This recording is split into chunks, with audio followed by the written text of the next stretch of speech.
आहेत म्हणून मानुष्य देह हा कायमचा परोपकार करत नाही. महाराज आंब्याचं झाड आहे ते सुद्धा फक्त 4च महिने परोपकार फळ देण्याचं काम करत असतं, पुन्हा फळ देत नाही. गंगाही वाहते, गंगा सुद्धा परोपकार करते नाही का, पण तिलाही पाणी कमी पडल्यानंतर, दुष्काळ पडल्यानंतर तिच्याकडून कायमचा परोपकार होऊ शकत नाही. निरंतर जर परोपकार कोण करत असतील तर निरंतर फक्त परोपकार हे संतच करतात. महाराज म्हणून माझ्या तुकोबराने म्हणावं, काय सांगो आता संतांचे उपकार मज निरंतर इथे उपकारासाठी राम, इथे उपकारासाठी, इथे उपकारासाठी राम, इथे उपकारासाठी आले घर जावे कुंती, आले घर जावे कुंती वैकुंठे, इथे उपकारासाठी हरी, ते उपकारासाठी, इथे उपकारासाठी राम, इथे उपकारासाठी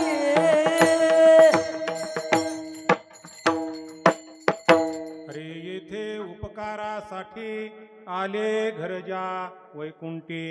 संत महात्मे या ठिकाणी उपकारासाठी येतात. महाराज जगाच्या कल्याणा संताच्या विभूती देह कष्टविती परोपकारे.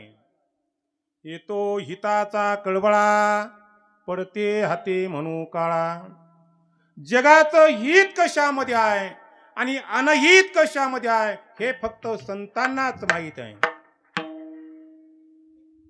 जगाचं हित कशामध्ये ते आहे, संत हे परोपकार करतात. आणि हे कळण्यासाठी माझ्या तुकोबराने जो काही दृष्टांत दिलेला आहे तो अभंगाच्या पहिल्या चरणामध्ये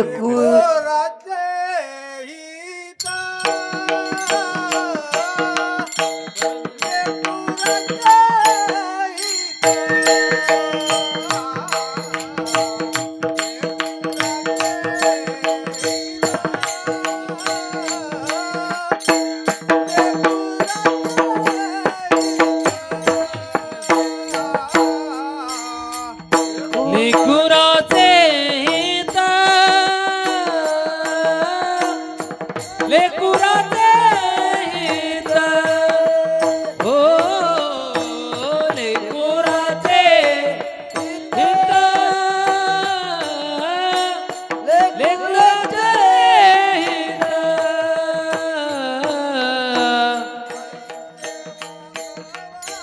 लीचे तीत वाहे माऊली वाहे माऊलीचे चित्त, वाहे माऊलीचे चित्त, चित्त ऐसी कळवळा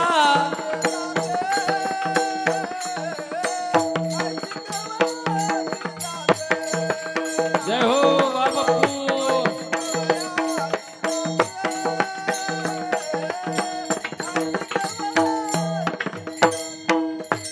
वाहे माऊलीचे चित्त, वाहे माऊलीचे चित्त, वाहे माऊलीचे चित्त, वाहे माऊलीचे चित्त, चित्त चित्त ऐसे कळवळा जाते, हो हो ऐसे कळवळा जाते,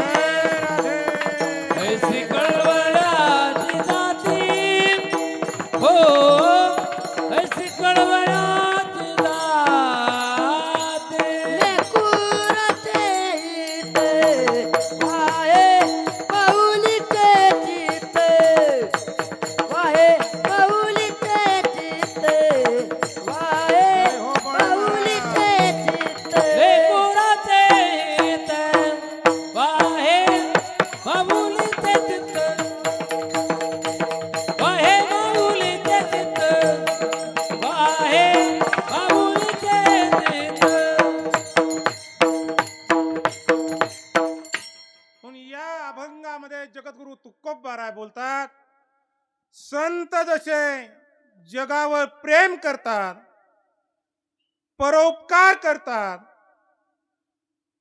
या न्यायाप्रमाणे कसे करतात, तर आई जशी आपल्या मुलावर प्रेम करते, आई जशी आपल्या मुलावर परोपकार करते, तसे संत महात्मे करतात. म्हणून आईचा दृष्टांत दिलेला आहे महाराज.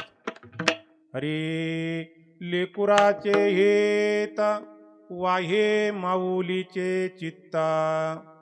आईच्या चित्तामध्ये फक्त आपलं मूल असतं महाराज. आई मुलावर किती प्रेम करते याचं वर्णन शब्दामध्ये कदापिही करता येणार नाही. आई आपल्या मुलावर किती प्रेम करते हे कळण्यासाठी आईच व्हावं लागेल, त्यावेळेला कळेल आई आपल्या मुलावर किती प्रेम करते. मातेची या चित्ती अवघी बालकाची व्याप्ती, अवघी बालकाची व्याप्ती, अवघी बालकाची व्याप्ती. मातेची या चित्ती बालकाची व्याप्ती, अवघे बालकाची व्याप्ती, अवघे बालकाची व्याप्ती. हे मातेची या चित्ती अवघी बालकाची व्याप्ती, अवघी बालकाची व्याप्ती, अवघी बालकाची व्याप्ती. मातेची या चित्ती अवघे बालकाची व्याप्ती, अवघे बालकाची व्याप्ती, अवघे बालकाची व्याप्ती. वा, माझ्या तुकोबाराने बोलावं. अरे मातेची या चित्ते अवघी बालकाची व्याप्ती. माझ्या तुकोबाराने म्हणावं, आईच्या चित्तामध्ये फक्त मुलंच असतात महाराज. आज ज्यांचं प्रथम पुण्यस्मरण आहे, या बाईने आपल्या साहीही मुलाला सुखामध्ये ठेवण्यासाठी, आनंदामध्ये ठेवण्यासाठी, वैभवामध्ये ठेवण्यासाठी रात्रंदिवस काबार कष्ट केलं. आईचा हेतू कधीच नसतो महाराज मला सुख लाभावं.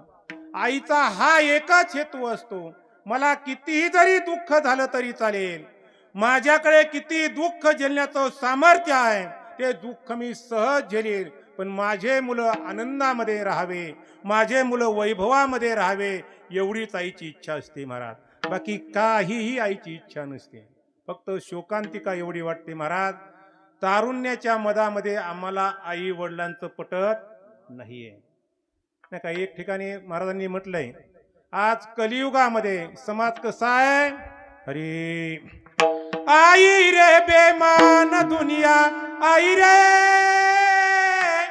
आई रे बेमान दुनिया, आई रे, आई रे बेमान दुनिया, आई रे, आई रे बेमान दुनिया, आई रे, आई रे बेमान दुनिया, आई रे,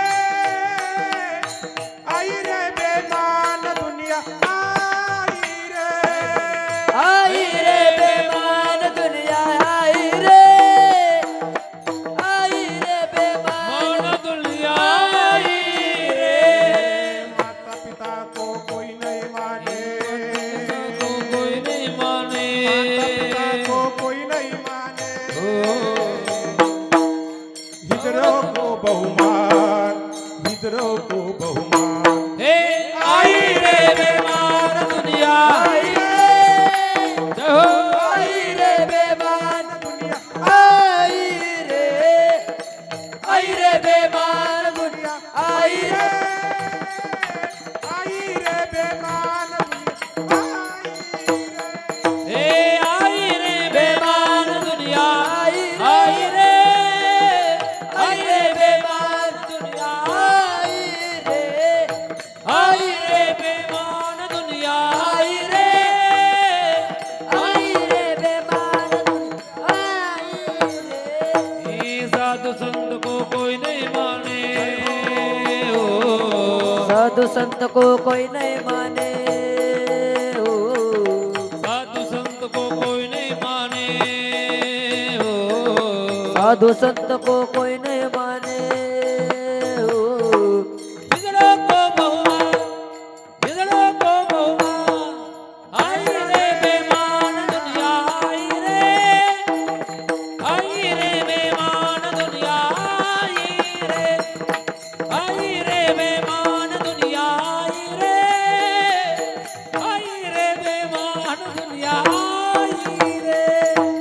आई रे बेमान दुनिया आई रे बेमान दुनिया आई रे बेमान दुनिया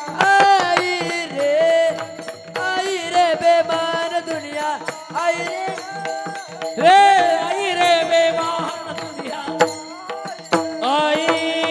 रे आई रे बेमान दुनिया आई रे आई रे बेमान दुनिया आई रे या कलियुगामध्ये महाराज आई वडिलाचं मुलांना पटत नाहीये. का पटत नाही तर या कलियुगामध्ये तारुण्याच्या मधामध्ये जे भगवंतापासून दुरावले आहेत, जे अध्यात्मापासून दुरावले आहेत, जे संतांच्या विचारापासून दुरावलेले आहेत, त्यांच्या जीवनामध्ये दुःख प्राप्त होत असतं महाराज. पण या कलियुगामध्ये ज्यांनी संतांच्या संगत केली, भगवंताचं चिंतन केलं, आई वडिलांची सेवा केली, निश्चितपणे जीवनामध्ये त्यांचा उद्धार होत असतो. आई वडील हे साक्षात भगवंताचं रूप आहे महाराज.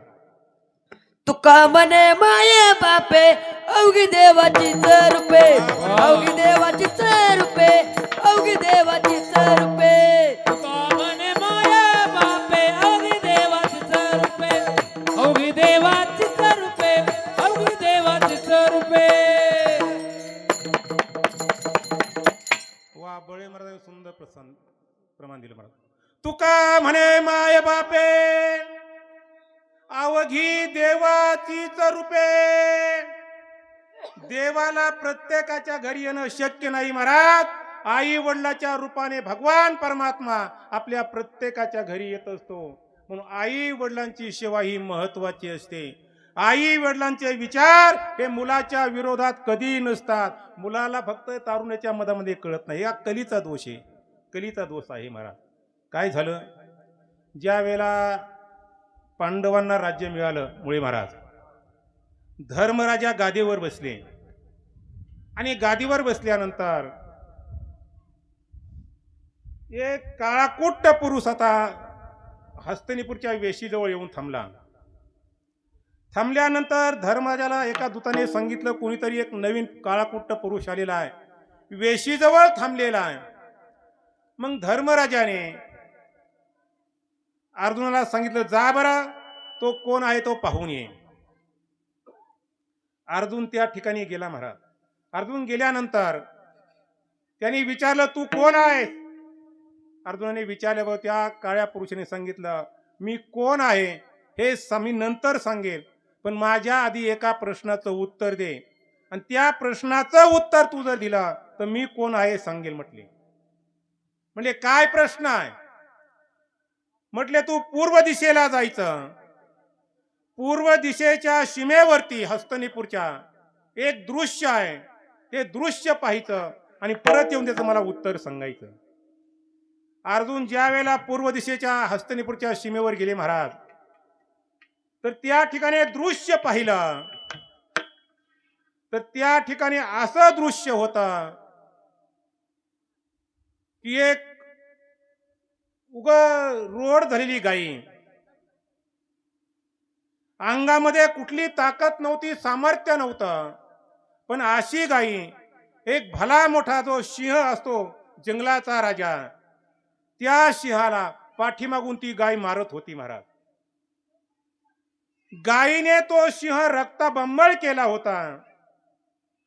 सिंहाने खाली मान घातली आणि पुढे हळूहळू चालत होता. वास्तविक पाहता अर्जुनाने विचार केला, सिंहाने सहज जरी डळकाळी टाकली तरी गायी जाग्यावर गतप्राण होईल. पण सिंह काही करत नव्हता, खाली मान घालून पुढे चालत होता. ही गाई पाठीमागून त्याला मारत होती.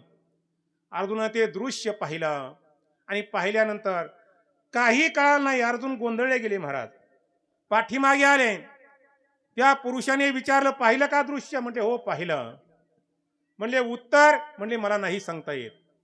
नाही सांगता येत? म्हणले नाही. म्हणले इथे बसून राहा.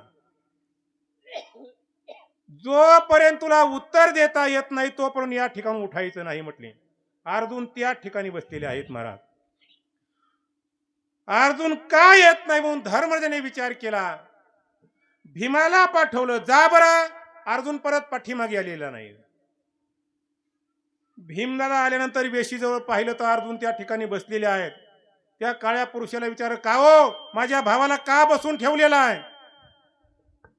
तर त्या काळ्या पुरुषाने सांगितलं, तुमच्या भावाला जर तुम्हाला परत घेऊन जायचं असेल तर माझ्या एका प्रश्नाचं उत्तर द्यावं लागेल आणि ते उत्तर द्या आणि तुमच्या भावाला परत घेऊन जा. ठीक आहे म्हटले. काय प्रश्नाचं उत्तर आहे? म्हणले हस्तिनापूरच्या पश्चिम दिशेला जायचं आणि पश्चिम दिशेला गेल्यानंतर जे काही सीमेवर दृश्य आहे ते पाहायचं आणि त्याचं उत्तर येऊन मला सांगायचं. भीमदादा म्हणले काय अवघड आहे. गदा खांद्यावर टाकली, ताबडतोब पश्चिम दिशेला सीमेवरती गेले हस्तिनापूरच्या. तर त्या ठिकाणी दृश्य पाहिलं तर एक भला मोठी अशी बारव होती, विहीर होती आणि त्या विहिरीमध्ये एक पवरा होता, मध्ये बादली होती. तो पवरा ऑटोमॅटिक पाण्यामध्ये खाली जायचा, भरून वरती यायचा आणि ज्या वेळा वरती भरून येईल त्यावेळेला वरती 7 गागरी ठेवलेल्या होत्या. त्या 7 गागरी एका पवऱ्यामध्ये म्हणजे एका बादलीमध्ये 7 गागरी भरत होत्या. पुन्हा ती बादली ज्या वेळेला खाली ठेवल्या जायची त्यावेळेला त्या घागरीमधलं पाणी परत त्या बादलीमध्ये ओतायचे, त्यावेळेला बादली अर्धीच राहत होती. एका बादलीमध्ये एका पवऱ्यामध्ये 7 गागरी भरायच्या, पण तेच पाणी ज्या वेळेला घागरीमधलं पवऱ्यामध्ये ओतलं तर ती बादली अर्धी यायची. पाणी सांडत नव्हतं. भीमाला कळणार पाणी सांडत नाही, पाणी जातही कुठं. परत पाठीमागे आले, विचारलं त्या काळ्या पुरुषाने, दृश्य पाहिलं? म्हटले हो पाहिलं. काय उत्तर आहे? म्हणले सांगता येत नाही. म्हणजे बसून राहा. भीमालाही बसून ठेवलं. धर्मराजाने पुन्हा विचार केला, अर्जुन गेलेला आहे, भीम गेलेला आहे, परत का येत नाहीये? म्हणून नकुलला पाठवलं. नकुल आल्यानंतर विचारलं, मग आमच्या भावाला का बसून ठेवलं? त्याने तेच सांगितलं, तुमचे भाऊ जर तुम्हाला परत पाहिजे असतील तर उत्तर दिशेला जा आणि जे काय सीमेवर दृश्य आहे ते पहा आणि त्याचं उत्तर मला सांगा. नकुल ज्या वेळेला उत्तर दिशेला गेले महाराज, सीमेवरलं दृश्य पाहिलं तर आई वडील आपल्या मुलाला मांडीवर घेतलेला आहे आणि आपल्या मुलाचं रक्तमांस स्वतः आई वडील खात आहे हे दृश्य पाहिलं. आणि हे दृश्य पाहिल्यानंतर नकुला तर मेळच लागणार. काय म्हणले गोंधळ, म्हणजे काय दृश्य आहे? परत पाठीमागे आले, विचारलं, दृश्य पाहिलं? म्हटले हो पाहिलं.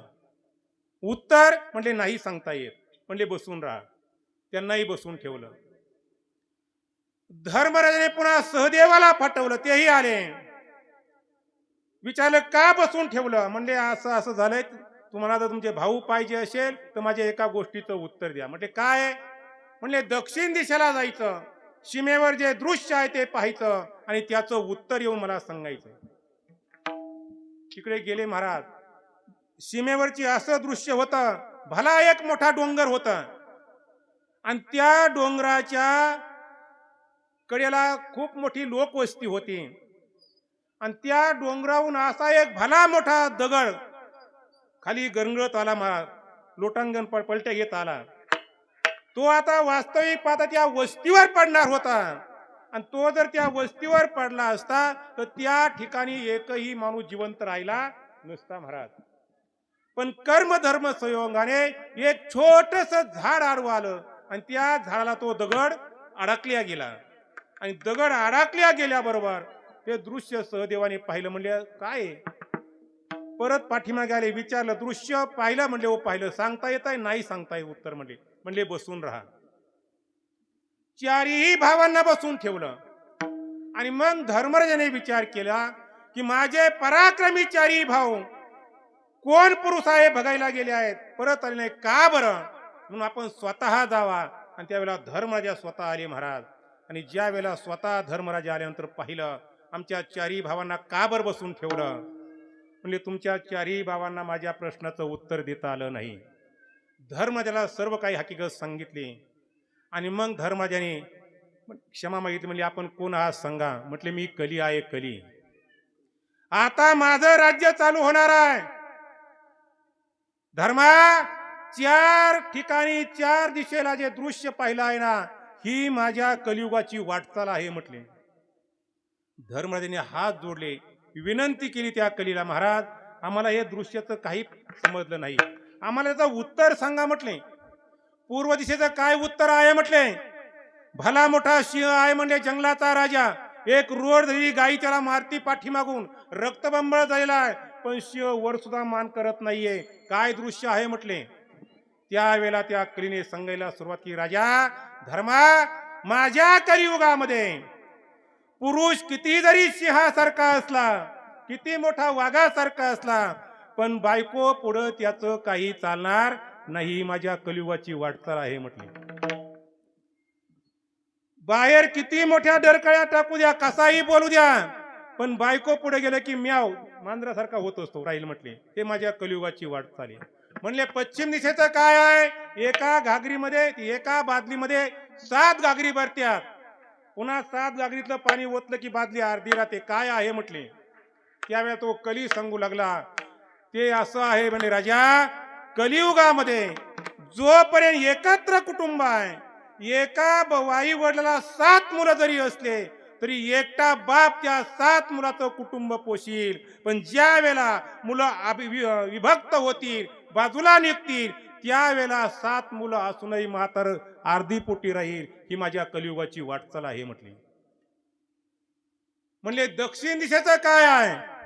म्हणले दक्षिण दिशेला या कलियुगामध्ये असे आई वडील चंडा जन्माला येतील की आपल्या मुलांची विक्री करतील, आपल्या मुलाचं रक्तमांस खातील, विक्रय करून पैसा कमवतील म्हटले. असे कलियुगामध्ये चंडा आई वडील जन्माला येतील.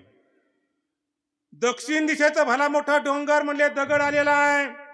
या कलियुगामध्ये तो कली बोलू लागला, इतकं पाप होईल, इतकं पाप होईल की त्या पापाची गणिता करता येत नाही. पण कुठंतरी ज्या वेळेला भजन असतं, नामसंकीर्तन असतं, एक छोटस भजन, तो छोटासा धागा आडवा येईल आणि त्या धाग्यावरती हे अख्खं कलियुग चालेल म्हटले. पुण्याईवर नामसंकीर्तन साधन पै सोपे, जळतील पापे जन्मांतरीचे. ही माझ्या कलियुगाची वाटचाल आहे राजा. कारण हे कलियुग वाईट आहे, पण या कलियुगामध्ये एक मात्र सत्य आहे. जो भगवंताचं चिंतन करतो, जो भगवंताचं नामस्मरण करतो, जो आपल्या आई वडिलाला सांभाळतो, जो आपल्या आई वडिलाला देव मानतो, याचं जीवन हे निश्चितपणे मंगलमय होत असतं महाराज. विठ्ठल विठ्ठल हरी विठ्ठल विठ्ठल विठ्ठल विठ्ठल विठ्ठल.